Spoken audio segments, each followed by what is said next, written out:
அவுது பில்லாஹி மினஷ் ஷைத்தானிர் ரஜீம் பிஸ்மில்லாஹிர் ரஹ்மானிர் ரஹீம். அல்லாஹ்வின் அருள் கொண்டு அல் குர்ஆனின் ஒளி உங்கள் இதயங்களை பவளமாக மாற்றட்டும் இன்ஷா அல்லாஹ். நூருல் குர்ஆன் ஒஃபிஷியல் யூடியூப் சேனல் ஊடாக உங்களுக்கு சலாத்தை தெரிவித்துக் கொள்கின்றேன். அஸ்ஸலாமு அலைக்கும் வரஹ்மத்துல்லாஹி வபரகாத்துஹு. நிச்சயமாக என்னுடைய பதிவுகள் அனைத்தும் எனக்கே முதல் நினைவூட்டல். இன்றைய பதிவில் நாம் பார்க்க இருப்பது பத்ர் போர் பற்றியும் அதனுடைய வரலாறு பற்றியும் நாம் தெரிந்து கொள்ளலாம். இஸ்லாமிய வரலாற்றில் நடந்த முதல் போர் என்றால் அது பத்ர் போர்தான். ஹிஜ்ரி 2ஆம் ஆண்டு ரமலான் 17ஆம் நாள் பத்ர் போர் நடைபெற்றது. இந்த மாதத்தில் தான் முதலாக நமக்கு நோன்பு கடமையாக்கப்பட்டது. சுப்ஹானல்லாஹ். சஹாபாக்கள் அனைவருமே நோன்பு நோற்ற நிலையில்தான் இந்த போரில் கலந்து கொண்டார்கள். முதலாவதாக இந்த போர் எவ்வாறு உருவானது என்பதை பற்றி நாம் தெரிந்து கொள்ளலாம். மக்கத்து காஃபிர்களினுடைய தொல்லைகள் முஸ்லிம்களுக்கு தாங்க முடியாது என்பதனால்தான் நபி ஸல்லல்லாஹு அலைஹி வஸல்லம் அவர்கள் மதீனாவுக்கு ஹிஜ்ரத் செய்தார்கள். மேலும் அவர்களுடன் முஹாஜிரின்களும் அவர்களுடைய வாழ்க்கையை எளிமையான முறையில் வாழ வேண்டும் எனும் ஒரு நோக்கத்துடன் அவர்களுடன் சென்றார்கள். மக்காவில் செல்வந்தராக இருந்தவர்கள் கூட மதீனாவில் இவ்வளவு அகதிகளாக வசதி வாய்ப்புகள் இழந்து வாழ்கின்றார்கள் என்பதை பார்த்த வருத்தமுற்ற நபி ஸல்லல்லாஹு அலைஹி வஸல்லம் அவர்களுடைய கவலையை தீர்வளிக்கும் விதமாகத்தான் அவர்களை திருப்பி தாக்குவதற்கு தடை செய்யப்பட்டிருந்த முஸ்லிம்கள் இனி அவர்களுடைய தாக்குதலினை ஆரம்பிக்கலாம் என்று அல்லாஹ் சுப்ஹானஹு தஆலா அனுமதித்தான்.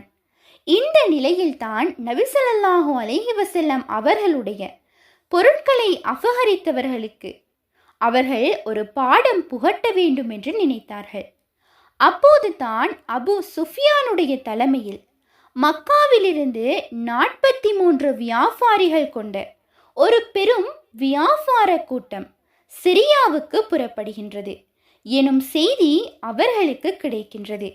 மக்காவிலிருந்து சிரியாவுக்கு செல்ல வேண்டுமென்றால் மதீனாவை தாண்டித்தான் செல்ல வேண்டும் என்பதை தெரிந்த நபி ஸல்லல்லாஹு அலைஹி வஸல்லம் அவர்கள் மதீனா வழியாக கடந்து செல்லும் மக்காவின் வியாபார கூட்டத்தை கைப்பற்றி அவர்களுக்கு எச்சரிக்கை கொடுக்க வேண்டுமென பெருமானார் ஸல்லல்லாஹு அலைஹி வஸல்லம் அவர்கள் திட்டமிட்டார்கள். முதலாவதாக முஸ்லிம்களின் படையை திரட்டுதல். முஸ்லிம்களுடைய படையை முதலாவதாக நபி ஸல்லல்லாஹு அலைஹி வஸல்லம் அவர்கள் தயார் செய்தார்கள். நபி ஸல்லல்லாஹு அலைஹி வஸல்லம் அவர்களின் அழைப்பின் பெயரில் மதீனாவிலிருந்து 313 வீரர்கள் போருக்கு தயாராகின்றார்கள். இந்த படையில் 82 முஹாஜிரின்கள் என்றால் மக்காவிலிருந்து மதீனாவுக்கு வந்தவர்கள். 231 அன்சாரிகள் என்றால் மதீனா வாசிகள். இவர்களிடத்தில் 2 குதிரைகளும் 70 ஒட்டகங்களும் மட்டும்தான் இருந்தது.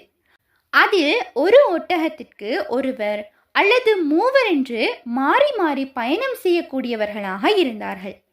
இந்த முஸ்லிம்களினுடைய படையில் முஹாஜிரின்களின் படைக்கு அலி ரலியல்லாஹு அன்ஹு அவர்களும் அன்சாரிகளினுடைய படைக்கு ஸஅத் பின் முஆத் ரலியல்லாஹு அன்ஹு அவர்களும் தலைமை தாங்கினார்கள்.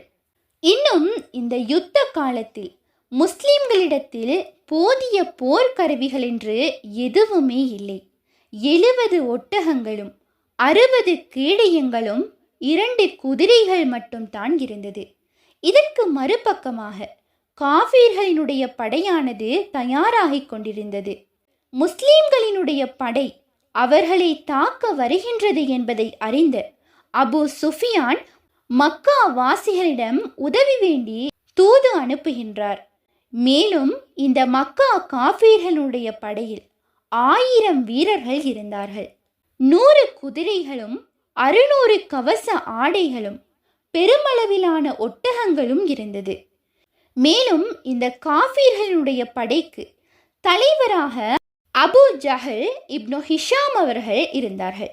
இரண்டாவதாக பத்ர் எனும் யுத்தக்களம். காஃபிர்கள் பத்ர் என்னும் இடத்துக்கு முன்கூட்டியே வந்து அவர்கள் தங்குவதற்கு நல்ல இடத்தை பிடித்து கொண்டார்கள்.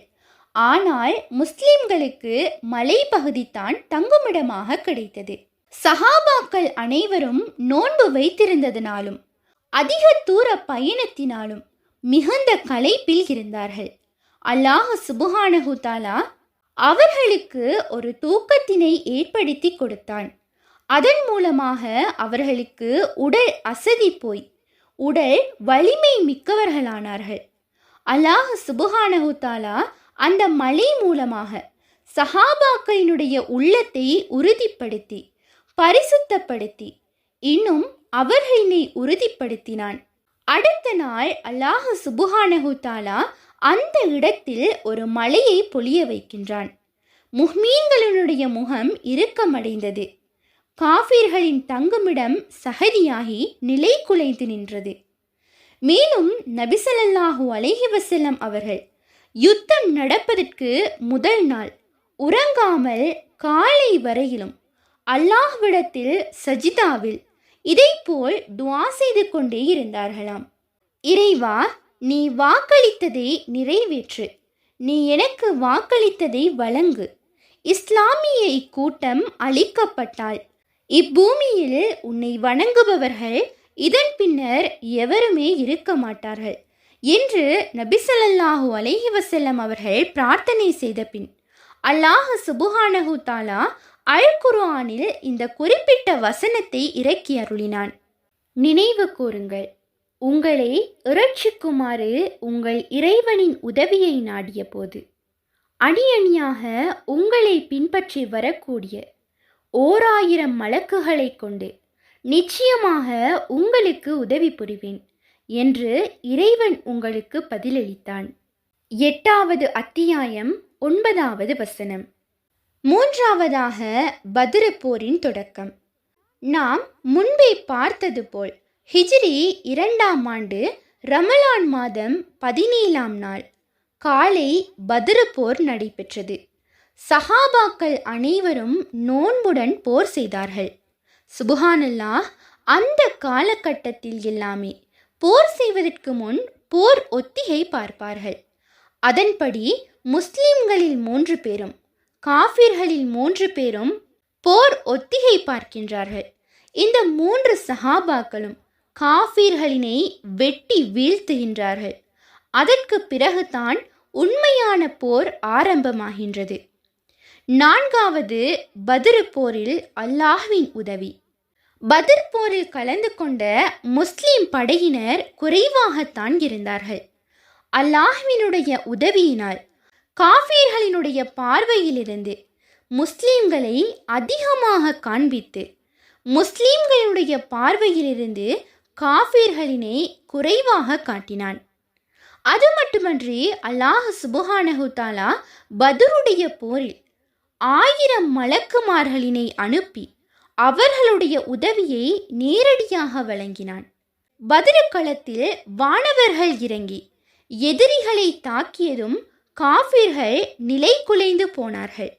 இதை பற்றி இப்னு அப்பாஸ் ரலியல்லாஹு அன்ஹு அவர்கள் கூறுகின்றார்கள், அன்றைய தினத்தில் முஸ்லிம்களில் ஒருவர் தமக்கு முன் சென்று கொண்டிருந்த இணை வைப்பாளர்களில் ஒருவரை விரட்டி சென்று கொண்டிருந்தார்கள்.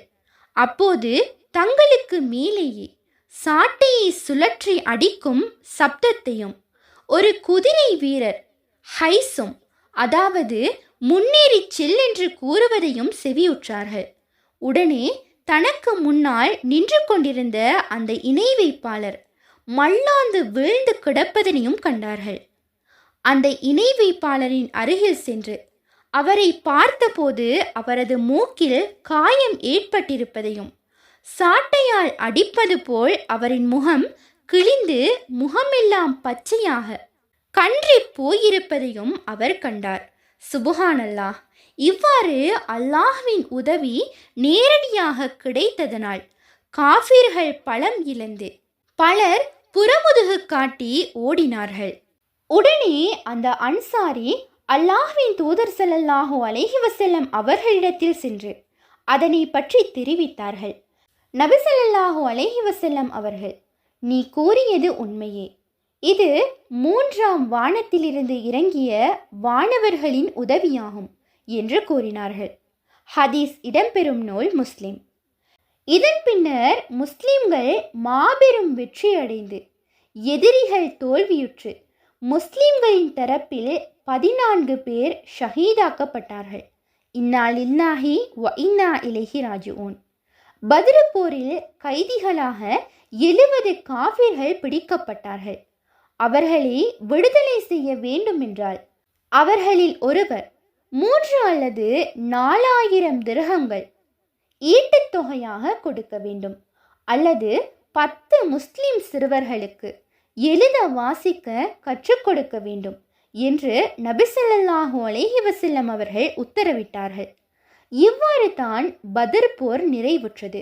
இஸ்லாமிய வரலாற்றில் முதல் மற்றும் மாபெரும் போரான இந்த பத்ர் போரின் மூலமாக நாம் கற்றுக்கொள்ள வேண்டிய விடயங்கள்: அல்லாஹ்வுக்கும் ரசூலுக்கும் கட்டுப்பட்டால், அல்லாஹ்வின் மீது முழு நம்பிக்கை வைத்தால் இறை உதவியை நாம் நேரடியாக பெறலாம் என்பது உண்மையாகவே இஸ்லாமிய மார்க்கத்தினை பின்பற்றக்கூடியவர்கள் குறைவாக இருந்தாலும் அல்லது அதிகமானவர்களாக இருந்தாலும், பலமானவர்களாக இருந்தாலும் பலவீனமானவர்களாக இருந்தாலும் அல்லாஹ்வினுடைய உதவி கிடைத்தே தீரும்.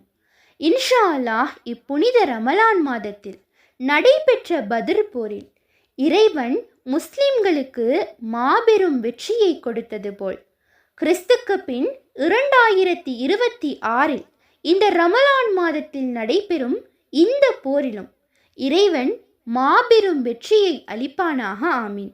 இன்ஷா அல்லாஹ் நீங்களும் ஆமீன் என்று கூறிக்கொள்ளுங்கள். உண்மையான அறிவை தேடும் வழி அல் குர்ஆனாகும். உங்கள் ஆதரவுகளுக்கு ஜஸாக்குமுல்லாஹு ஹைரன். தொடர்ந்தும் எம்முடன் பயணியுங்கள். அஸ்ஸலாமு அலைக்கும் வரஹ்மத்துல்லாஹி வபரகாத்துஹு.